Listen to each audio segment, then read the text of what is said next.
who's going to win this division? You still see the Braves as the favorite?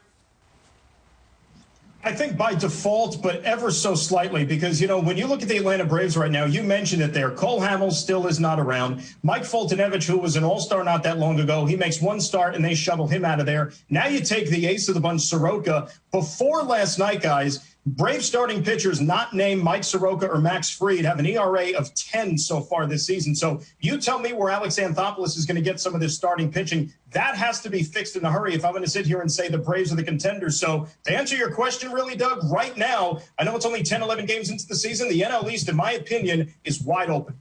Absolutely, Dan. I couldn't agree with you more. Losing Soroka, the ace of this staff, he was the anchor. He was the one who was going to go out there every fifth day, like you said, not knowing where Cole Hamels is and when he's going to be back. It all points to some really bad things. The one thing you mentioned, Mike Foltynewicz, and the fact that nobody picked him up and they were able to keep him and send him down to their extra site. They're very fortunate because now they can call this guy to come back up. Whether or not he makes better starts, I expect more from him. I think he'll be better moving forward, which is, will set up good for them. But they're very fortunate that happened. Otherwise, I don't even know where they would turn at this point. They've got definitely some depth problems there, and it's hurting right now in this rotation.